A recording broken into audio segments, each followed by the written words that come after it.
ni iki kintu kirimo kiratuma abantu batigana Yesu? Impamvu abantu batigana Yesu nuko ibya Yesu byajemo akajagari. Mu gihe harimo havugwa ibintu byinshi bitandukanye, haba bya Kongo, haba mu Burundi, haba mu Rwanda, niki wabwira abakristo bari muri ibi bihugu bigera nko kuri bitatu, yaba abakristo bari mu Rwanda, yaba bari muri Kongo, yaba bari mu Burundi, nihe nama wabagira uko abakristo bagomba kwitwara? Nihe nama wabagira? Dore inama nabagira ni ngiyi, ni ikigwa tumaze kwiga kiva ngo urangwa n'ubutwari wigana Yesu. Ari abari i Burundi, ari bari hehe nibigana Yesu, nibyo bizazana ihumure muri bo. Niki wabwira abantu badukurikiye bari ku mpande zine z'isi, cyane cyane abantu bari muri ibihugu byacu bidukikije, ibihugu ndetse n'abari mu gihugu, niki wababwira kubijanye n'abantu baba bararibwo uburuzi bw'amacakubiri? Niki wababwira kuko hari abantu benshi babifite n'uyu munsi nubwo bandakijijwe ariko bitigere bibavamo? Niki wababwira? Ubundi hariho ubutumwa butandatu bukwiye kubwirwa abantu bari mu isi bakagutega amatwi. Ubutumwa bwa mbere nuko abantu iyo bava bakajya bose ari abanyabyaha. Abatuye isi iyi minsi ya nyuma bose basana bari mu kaga. Isi isa n'igera ku marembera, isi irahirenda gushira, kandi abayirimo bagenje gute barahumirije ntibazi biri mu kuba. Kandi isi iri ku marembera. Bugisi iri ku marembera. Bibiliya igaragaza ubuhanuzi bujya kuri butanu. Kandi ubwo buhanuzi bwa butanu hamaze gusohora bune, hasigaje ubumwe gusa. Senga everyday, gusenga buri munsi. Nusenga uzanesha, nunanigwa gusenga uzaneshwa. Senga kakwihebura kandi reka kurira, yayindi yatura rataro bijyanyene. Reka kwihebura kandi reka kurira, yayindi yahumwa na Ana bijyanyene.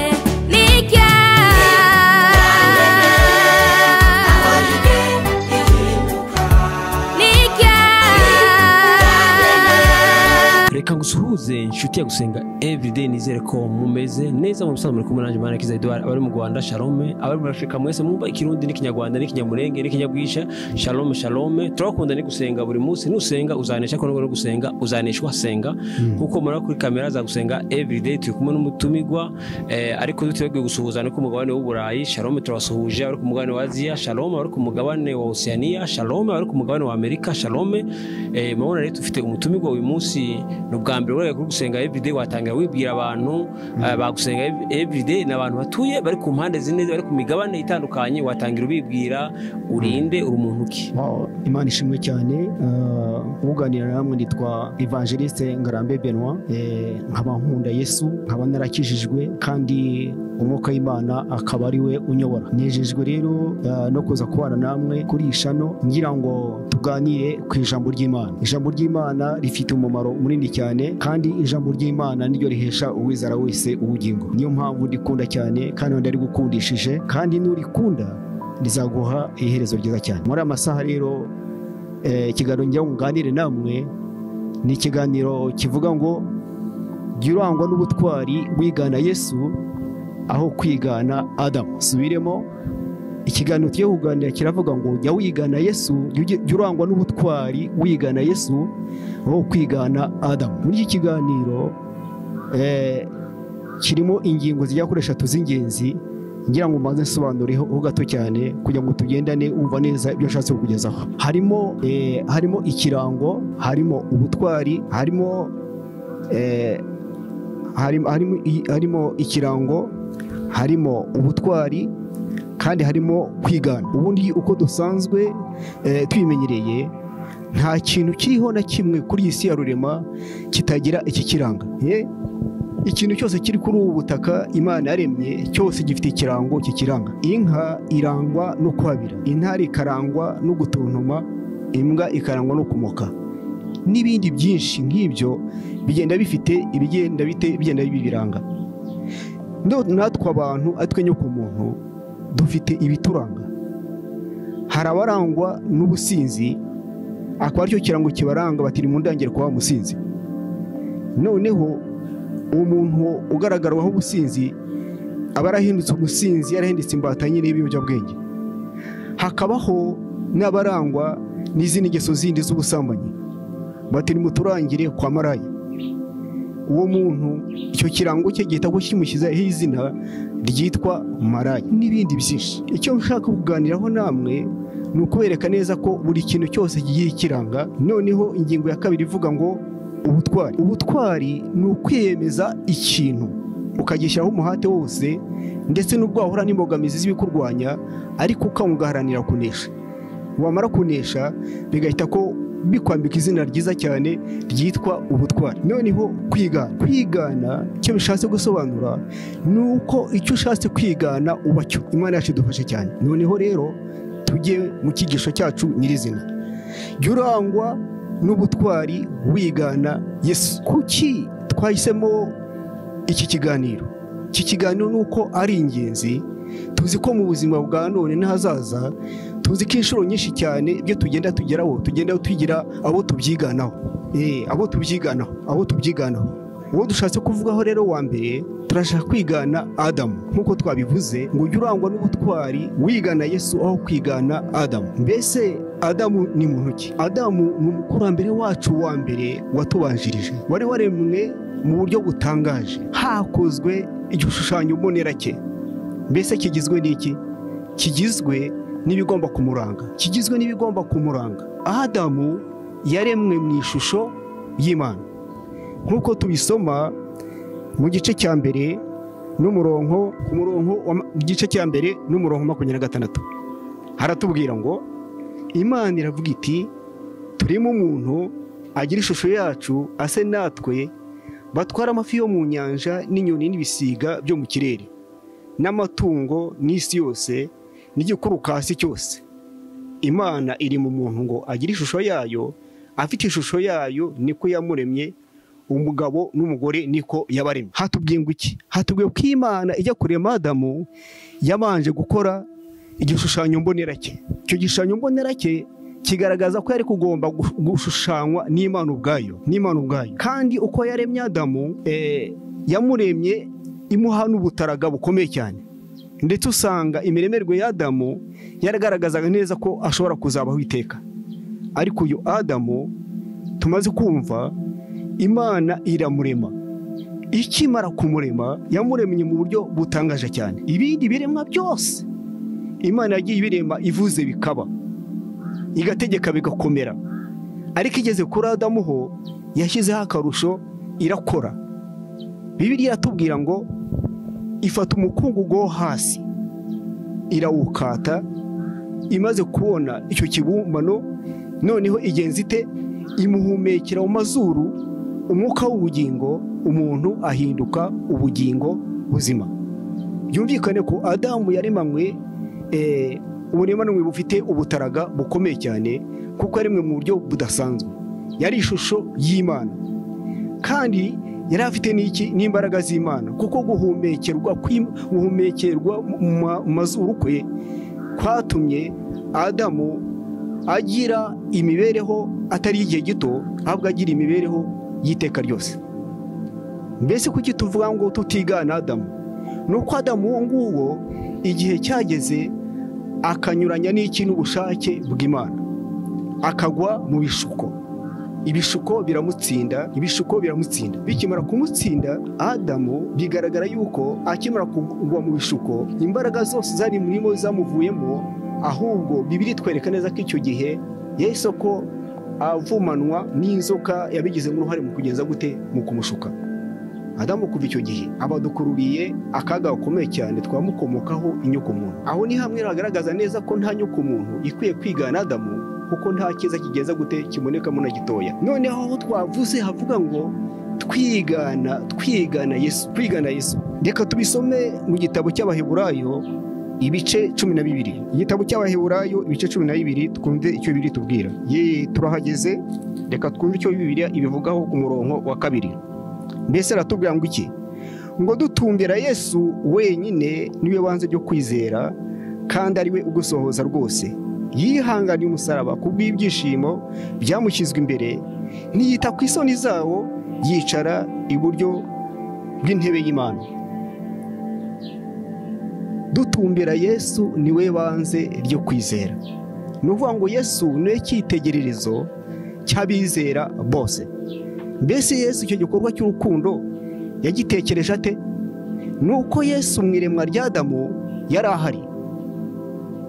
ahari nk'umugishwanama, yari ahari nk'umuremyi, kandi yaremwe mu buryo bwihariye. Cyari ikiremwa gikomeye cyane, ndetse icyo kiremwa byumvikane ko cyatwaye umwanya utari mutoya ndetse n'imbaraga zihagije, imbaraga nyinshi cyane. Ikibikwereka neza ni uko Imana igiye kurema umuntu wa kabiri itongeye gukora igikorwa nk'icya mbere cyo gukata umukungugu, ahubwo yafashe Adamu imukuramo urubavu, abari gukuramo umugore.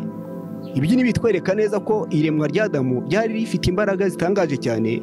Imana gusura kujya kurema Eva si byakoresheje, ahubwo yakoresheje ikindi kimenyetso gitangaje cyane cy'uko yafashe Eva imukura muri Adamu, ndetse ni n'ikimenyetso cyabaye rimwe gusa nticyongera kuba by'iteka ryose, bigaragaza ko umugore yakuye mu mugabo, nta handi byongeye kuba, byabaye kuri uwo mukurambere wacu gusa. Ikigira kabiri ni uko Adamu mu iremwa rye hagaragaza neza ko yari afite ishusho y'Imana, kandi na Yesu ubwe ni iki? Ni ishusho y'Imana. Niko tubisoma mu gitabo cy'Abakolosayi igice cya 2, harabivuga neza, hakavuga ngo ni ishusho y'Imana itagenza gute? Itagaragara.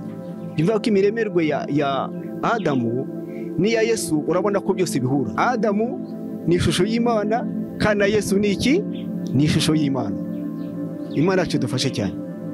Noneho ni iki cyatumye Yesu afata umugambi wo kuza gucungura inyokomuntu? Impamvu ni iyihe?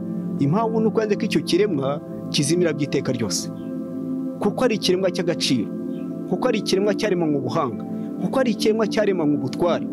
Yesu rero ukunda ko inyokomuntu igenza gute? Izimira by'iteka ryose. Ibishuko Adamu yaguyemo na Yesu, ibyo bishuko byamugezeho, byamuza gusohoza uwo mugambi. Ariko Yesu we agira ubutwari, agira imbaraga, asohoza icyo gikorwa neza adatsinzwe n'ibishuko. Imana idufashe cyane. Niyo mpamvu mu kigo cyacu bavuga ngo jya wigana Yesu aho kwigana nde? Aho kwigana Adamu. Yesu akora igikorwa gikomeye cyane. Mbese icyo gikorwa gikoze ate? Iyo turebye mu gitabo cy'Abafilipi, igitabo cy'Abafilipi ibice 2:6, haratubwira ngo uwo nubwo yabanje kugira akamero k'Imana, ntiyatekereje yuko guhwana n'Imana ari ikintu cyo kugundirwa. Imana idufashe cyane. Uwo nubwo yari afite akamero k'Imana, ntiyatekereje ko guhwana n'Imana ari ikintu cyo kugundirwa, areba inyokomuntu iri kuzimira by'iteka. Aho yari mu ijuru yarasusurukiwe, aguwe neza, ariko inyokomuntu igihe yabonaga iri kugenda izimira ntibyamunejeje, byasabye ko agira icyo yiyambuye ubumana. Noneho afata umwanzuro wo kuza kugeza gute? Wo kuza gucungura inyokomuntu. Bibiliya hepfo iragumya ikabivuga, ikavuga ukuntu yaragandutse, kuko uwo mugambi atari we wenyine gusa, ahubwo uwo mugambi yarawufatanije n'Imana, kimwe n'uko mu iremwa ry'uwo muntu Imana yagenje gute? Bari bafatanije nayo. Yesu ukundwa rero akora ikidasanzwe. Imana idufashe cyane. Akora ikidasanzwe, yikura ahasusurutse, aza muri iyi si ku bwawe nanjye. Imana idufashe cyane. Aza muri iyi si gusoza icyo gikorwa ku bwawe nanjye. Imana idufashe. Bibiliya tubwira ngo muri icyo gice haratubwira ngo ahubwo yisiga ubusa, ajyana akamero k'umugaragu w'imbata, agira ishusho y'umuntu, kandi amaze kuboneka afite ishusho y'umuntu, yicisha bugufi, araganduka, ntiyanga no gupfa, ndetse urupfu rwo ku musaraba. Ni ukuvuga ngo Yesu mu nzira yo gucungura umuntu yari afite imbonerahamwe y'ibizamubaho byose, kandi bikomeye ndetse biteye ubwoba. Ariko ibyo ntibyabaye ibikangisho kuri we, kuko intego yo gucungura umuntu cyari igikorwa kizamuhesha n'ingororano ikomeye cyane. Yesu ukundwa rero yivana mu bushyuhe bumeze gutyo, aho acurangirwaga n'abamarayika n'ibindi binyabizima byo mu ijuru, yemera kumanuka atyo azanywe nawe nanjye, kugira ngo asoze icyo gikorwa inyokomuntu ibone gucungurwa ku iteka. Haleluya, haleluya. Imana ishimwe cyane. Yesu ukundwa yagize ibishuko nk'ibyo Adamu yahuye nabyo. Ibyo bishuko yahuye nabyo ubisoma muri Matayo ibice 4 umurongo wa mbere kumanuka hepfo. Harerekana iki? Harerekana ukuntu ibishuko byagiye bigenza gute, byagiye mugeraho bisa n'ibigwabiza uwo mugambi wo gucungura inyokomuntu. Arageragezwa ariko icyo biri tubwira ngo nuko yagiye atsindisha uwo mubi handitswe ngo. Niyo mpamvu natwe mu kumwigana mu gihe cyose duhe bigerageza kuduhunganya tuvana kuri we, twari dukwiye kuyadutsindisha handitswe ngo. Iyo ni intwaro ikomeye cyane Satani atajya abasha kugenza gute, atajya abasha kurwanya bene gatoya. Handitswe ngo Yesu aranesha ibishuko. Akimara kunesha ibishuko bimutuma inyokomuntu ibona gucungwa kwiteka. Imana idufashe. Niyo mpamvu wowe nanjye n'abari kure n'abandi batwumva bafite umugisha wo gukora iby'Imana, twese dusangiye ku gucungurwa. Imana yacabwa icyubahiro. Haleluya. Tubikesha Yesu wenyine wakoze icyo gikorwa, kuko nta wundi wari wabonetse wasohoza icyo gikorwa cyo gucungura umuntu habe na gatoya. Akimara kubisohoza atyo, inyoko muntu ibirakize, umuvumo wa Adamu ubudukuweho tubiheshejwe na Yesu. Imana yacu idufashe cyane. Niyo mpamvu mu kumwigana biba bishatse kuvuga iki? Mu kumwigana nuko tuba tugambiriye natwe kuba abigishwa be. Dukwiriye kuba abigishwa be tukagera nk'uko yagendaga, kandi ikindi ni umwarimu mwiza. Yubihisemo arakwigisha rwose akagushyitsa ku kigero gikwiriye. Dukwiriye kumwigana rero kugira ngo bizaduheshe ubugingo buhoraho iteka. Ni amahirwe akomeye cyane. Mbese amahirwe yabonetse ate? Yesu ubwe ukundwa niwe wabyivugiye ngo amahitamo yawe nanjye niyo atuma tugerwaho n'ayo mahirwe yo kuducungura. Hatubwira ngo iki? Yohana igice cya 1 ku murongo wa 12 haratubwira ngo icyo akora bamwemeye bose bakizera izina rye yabaye ubushobozi bwo kwitwa abana b'Imana. Ni amahirwe akomeye cyane. Mbese ninde muri iyi si wari wagira ubwo buntu buteye buryo bwo gufata umuntu w'ahandi akamuhindura umuvandimwe? Ndetse Bibiliya ikomeza kutubwira ibyo, itubwira ngo twinabaraganwa nawe. Ni ukuvuga ngo ibyo Yesu azaragwa natwe tuzabiraganwa. Imana yacabwa icyubahiro. Uyu munsi wa none rero jya wigana Yesu. Mbese uzajya umwigana ute? Uzajya umwigana ukurikije ibyo yigishije. Nubigenderamo uzabaye umwigisha mwiza. Imana idufashe cyane. Muri amasaha meza rero ndagira ngo nanjye tugire amahitamo mazima. Tugire amahitamo mazima afite icyerekezo. Hariho benshi bagihitamo Adamu bakamurutisha Yesu. Nyamara Adamu nta cyerekezo afite bana gatoya, kuko yaguye mu bishuko akazana inyoko muntu urubanza rw'icyaha n'amagingo aya tukaba tubabazwa n'urupfu, kuko dupfa tukanapfusha. Ariko Yesu waducunguye dukwiye kwigana, niwe watuzaniye ubuzima bw'iteka. Imana idufashe. Uyu munsi wa none turi abana b'Imana tubiheshejwe na Yesu. Abamwemeye bose bakizera izina rye yabaha ubushobozi bwo kuba abana b'Imana. Wowe nanjye rero reka dufatane mu biganza tugendere muri uwo mujyi umwe wo kwigana Yesu, kuko aha mu isi nta wundi uriho wo kwiganwa habe na gatoya. Nabo twitakwiye kwiganwa burya sibo, kuko n'abantu bashobora kugwa mu bishuko, bashobora gutsindwa nk'uko Adamu yatsinzwe, ariko Yesu wagaragayeho gutsinda niwe cyitegerezo cyiza. Imana idufashe cyane. Duseye kwa rya jambo rero twavuzeho riba ngo niwe waduhesheje ngo dutumbire Yesu niwe banze ryo kwizera kandi no gusohoza rwose. Yesu niwe ugaragara neza ko ari we wasohoje ukwizera kwe mu buryo buboneye. Niyo mpamvu twigane Yesu bizaduhesha ubuzima bw'iteka. Murakoze cyane. Imana ibagire neza kandi bibafashemo kuguhitamo kwanyu kuzabahesha ubugingo bw'iteka. Niko mbasaba nyine isabira mu izina rya Kristo Yesu. Amin. Uvuze ngo duhitemo kwigana Yesu, duhitemo kwigana Adamu. Abisobanuye Adamu ko yaguye mu bishuko, ngo twigane Yesu. Yego. Ni iki kintu kirimo kiratuma abantu batigana Yesu? Mu myaka ufite mu busaza bwawe, ni iki kirimo kiratuma abantu batigana Yesu? Impamvu abantu batigana Yesu nuko ibya Yesu byajemo akajagari. Yego. Bya Yesu byajemo akajagari. ababwiriza bacu bamwe baza bakubwira ibi, abandi bakubwira ibi, abandi bakubwira ibi, ukabura amahitamo, ukabura uwo wakurikira cyangwa se ukabura uvuga Yesu neza, ahubwo ugasanga aho kugira ngo bavuge Yesu ubwabo barivuga, baritaka, barishyira hejuru, barihimbaza n'ibintu nk'ibyo. Ibyo rero nibyo bituma abantu benshi mu minsi ya none guhitamo Yesu biri mu kugerageza gute, biri kubagora, kuko kugira ngo bamumenye ntawe umwe wabwira mu buryo bwiza bunonosoye.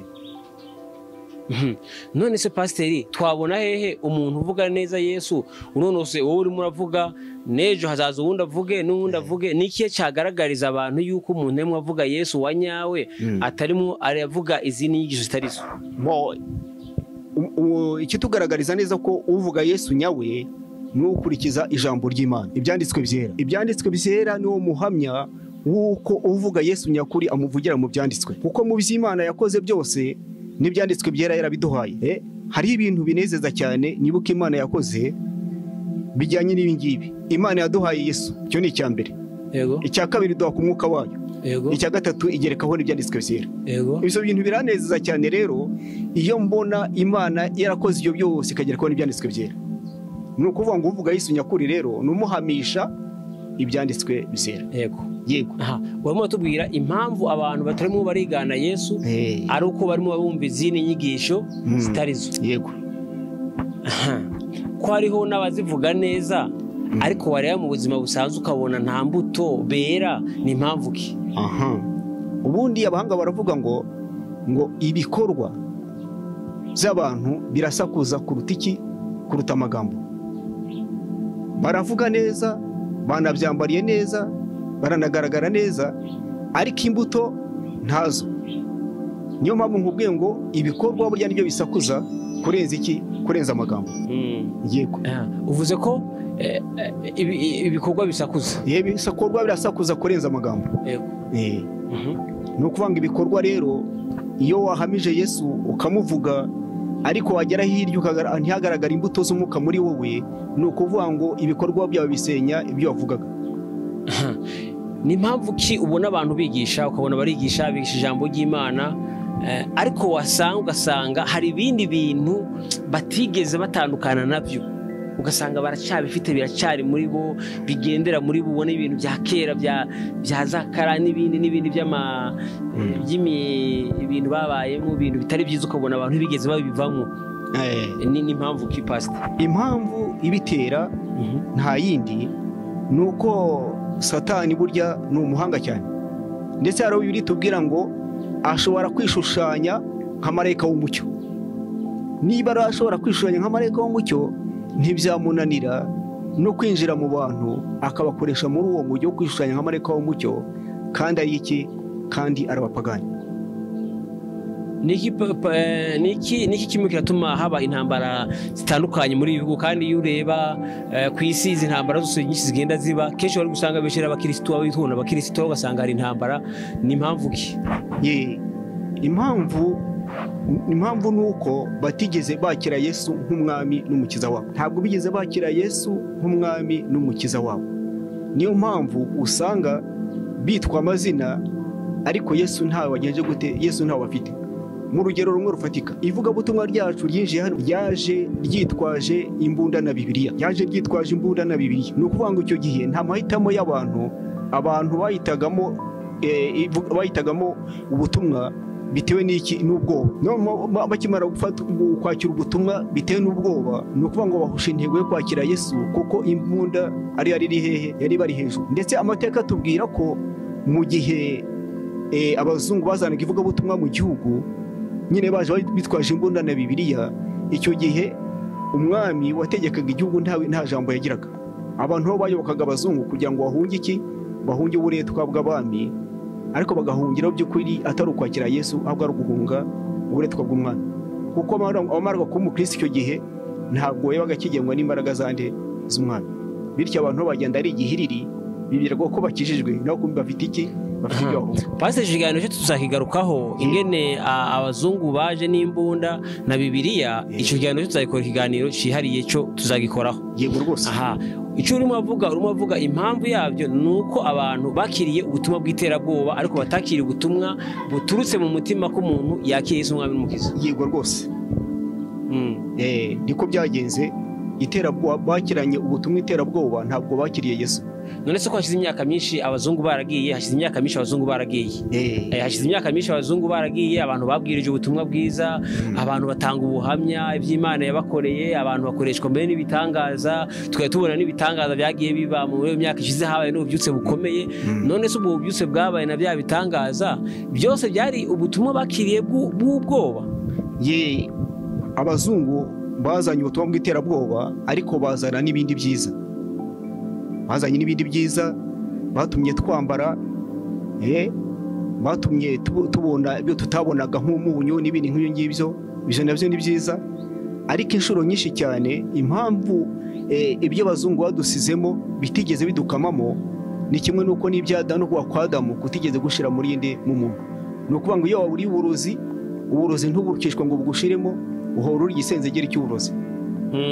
Yego, iyo uburozi waburiye nubwo waburuka uhora ugisenzegeri, igisenzegeri cy'uburozi rwose. Yego, nta buzima ugomba kugira warariye uburozi ntuburukishwe neza ngo bugushiremo. Yego. None se niki waruvuze ngo abazungu se ubona ari beza urebye n'ibintu bagenda bakora, urebye batuzaniye ubutumwa bw'iterabwoba, bazanye ubutumwa nyine baherekejwe n'imbunda, urabona yuko abazungu batari beza muri iki gihe? Abazungu yego ntabwo twavuga ko ari babi. Yego cyane. Yego, kuko ubundi burya mu buzima bwa buri muntu wese agira ibyo ashimwa n'ibyo agawa. Yego, niki wanenga abazungu? Icyo nanenga abazungu ni ubutumwa batuzaniye gucagase. Yego, butuzuye. Urabona impamvu mubajije ngo niki wanenga abazungu? Bana abazungu nubwo baje bagakora bakigisha kwambara, bakazana imyunyu n'ibindi, ariko abazungu bazanye n'ibintu by'amacakubiri, bigisha amacakubiri, abanyafrika basigaye bateyemo barigendera. Nyine urayibona ko nabugingo nubwo bikiri inkurikizi. Yego, biracyari inkurikizi, kuko ubwo burozi nta wigeze burukisha abo abazungu babushyizemo. Yego, n'amagingo nayo ngayo urabona ko abantu bagenda gute bakicana bazizanya amoko n'ibindi nk'ibyo. Yego, urumva rero ko hakwiriye abavugabutumwa nyabo bo kurukisha abantu uburozi bariye, nubwo bitoroshye kugira ngo umuntu wariye uburozi imyaka myinshi ingana gutya ngo aburuke umushemo, nabyo ni ikindi kibazo. Niki wabwira abantu badukurikiye bari ku mpande zine z'isi, cyane cyane abantu bari muri bihugu byacu bidukikije, ndetse n'abari mu gihugu, niki wababwira ku bijanye n'abantu baba bararibwa uburozi bw'amacakubiri? Niki wababwira? Kuko hari abantu benshi babifite n'uyu munsi nubwo banakijijwe ariko bitigere bibavamo. Niki wababwira? Icyo nababwira ni kimwe gusa. Icyo nababwira nuko ubundi hariho ubutumwa butandatu bukwiye kubwirwa abantu bari mu isi bakagutega amatwi. Ubutumwa bwa mbere ni uko abantu iyo bava bakajya bose ari abanyabyaha. Icyo ni icya mbere. Icya kabiri ni uko Imana yanga icyaha ikakirakarira cyane, ikaba yemeje guhana icyaha na nyiracyo. Ubutumwa bwa gatatu ni uko Imana ikunda abantu. Ubutumwa bwa kane ni uko Imana yatanze Yesu kubw'abantu. Ubutumwa bwa gatanu buravuga ngo uwihamya akakira Yesu nk'umwami n'umukiza arakizwa. Ubutumwa bwa gatandatu buravuga ngo uwukijijwe ntabakibaho kubwe abaho kubwa Yesu. Urumva rero abatuye isi bakwiye kumenya ko iyo bava bakajya ari iki? Ari abanyabyaha. N'abiyita abanyir'ubutungane barabeshya, kuko Bibiliya n'ibihamya iravuga ngo bose bakoze ibyaha ntibashyikira iki? Ubwiza bw'Imana. Ubwo rero abantu bakwiye kumenya ko igikiza umuntu ibyaha nta kindi ari ukwakira Yesu nk'umwami n'umukiza. Iyo umaze kwakira Yesu nk'umwami n'umukiza mu bugingo bwawe, urakira ukaba muzima, ukangendera mu nzira iboneye, ntuwe mu macakubiri, ntuwe mu moko, ahubwo ukagaragara nk'umuntu w'umutaje koko. Ese abantu bamize buno burozi bwase kwavamo nubwo bitakora abakirisitu baba bafite n'inshingano, ese abantu bazaja mu ijuru ntibazarijamo? Abo bantu bamize ubwo burozi kujya mu ijuru biragoranye. Impamvu bigoranye nuko abo bantu ubwabo badafite ibyiringiro byo kujyayo. Ikindi cya kabiri nuko baramutse banagezeyo nta kiriyo cyabanezeza kuko iyi si yarabaryohanye bamera neza kandi iyo baryoheye hano mu isi ntabwo mu ijuru babisanga ntabwo ijuru ari kujya mu cyunamo ijuru ni kujya mu byishimo iyo mpamvu imwe ikomeye cyane uko bagezeho nta byagenza gute ntabyabanezeza kuko mu ijuru ntibasambana mu ijuru ntibiba mu ijuru ntibicana mu ijuru ntibagambana mu ijuru nta macakubiri abayo bagezeyo rero bagasanga ijuru ari ry'umunezero abo bantu baba nk'abagiye mu cyunamo bagaragara nk'abantu banywa inzoga batashye ubukwe bw'abarokore iyo bagezeyo bakabaha fanta ubona bifata bate bagaragara nk'ari mu cyunamo mu gihe abakristo bari mu gusirimu ntibaturane mu ijuru rero bamwe bari mu cyunamo basa n'abari mu cyunamo abandi bari mu ki abandi bari mu byishimo nihe nama twatuvuze ngo nihe nama se wabagira abo bantu inama twabagira niyo kwakira Yesu nk'umwami n'umukiza wabo bishatse kuvuga iki kwakira Yesu nk'umwami ni ukwemera ko Yesu abagenga icya kabiri ni uko wemera ko Yesu ababera iki ababera umukiza ko bakiza ibyaha yego iyo nzira yonyine nishobora kugenza gute nishobora kubakiza bakaba bazima bakazabona ubugingo bwite mu gihe harimo havugwa ibintu byinshi bitandukanye haba bya Kongo haba mu Burundi haba mu Rwanda niki wabwira abakristo bari muri ibi bihugu bigera nko kuri bitatu yaba abakristo bari mu Rwanda yaba bari muri Kongo yaba bari mu Burundi nihe nama wabagira uko abakristo bagomba kwitwara nihe nama wabagira murakoze cyane dore inama nabagira ni ngiyi ni iki kigo tumaze kwiga kivuga ngo urangwa n'ubutwari wigana Yesu ari abari i Burundi ari bari hehe nibigana Yesu nibyo bizazana ihumure muri bo bavani mu ntambara kuko Yesu ninjira mu bugingo bwabo azabereka inzira nziza ikwiriye ubwicanyi babuvemo ahubwo babe mu munezero wakoze cyane reka tugushimire tubwire Imana iguhe umugisha reka dushime nawe warubanye no tumurikirana tukubwire ngo Imana iguhe umugisha Imana iguhire Imana ikwagure ushobora kuba ubwa mbere kuri gusenga tugusaba ukanda subscribe cyangwa gukora sabone kuko uzazabona ibiganiro byacu bitakugoye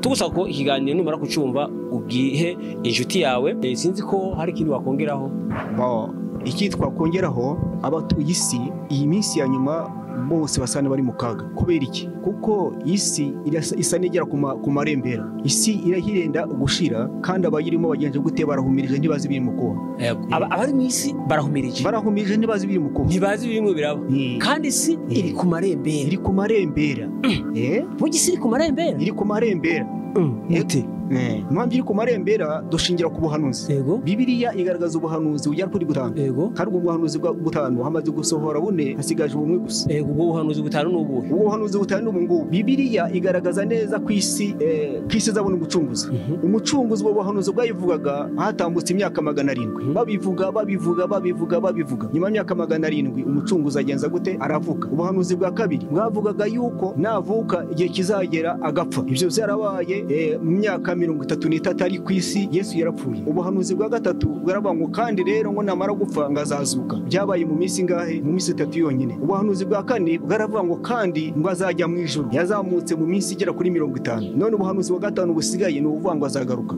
ntabwo tumutegereje nk'uvuka ntitumutegereje nk'upfa ntitumutegereje nk'uzuka ntitumutegereje nk'ujya mu ijuru ahubwo tumutegereje nk'ugenza gute nk'ugaruka kandi ubwo yarivugiye ngo igihe cyo kugaruka kwe nawe ubwe nta kiza ngo kizwe nande kizwe niyamutumye gusa yasize ibimenyetso bigaragaza ibizabaho biranga kugenza gute kuza kwe kandi nibyo bimyiturimo bidusohoyeho ahabanga ishyanga rizatera irindi shyanga ubwami butera ubundi bwami n'inkuba zizasubiramo zirimburane none se icyamasa atari kugwa ni ikihe ariko abantu ngo barasinziriye ariko abantu bari mu iroro barasinziriye bari bakwiye gukanguka rero bakareba ibimenyetso biri mu kubaho bagahindukiza intekerezo zabo bakakira Yesu nk'umwami n'umukiza Yesu ugiye kugaruka akazatujyana mu ijuru turi kumwe n'abo basinziriye babaye maso murakoze cyane wasoza usenga Imana murakoze cyane dusenga Imana data wa twese udukunda turagushimira kugira neza kwawe kwinshi umuteguro mwiza watangije wagakiza umuco wakunye ku muntu Imana yacu uhimbazwe ikana gucyuhira warawusohoje ubwoherezaga Yesu mu isi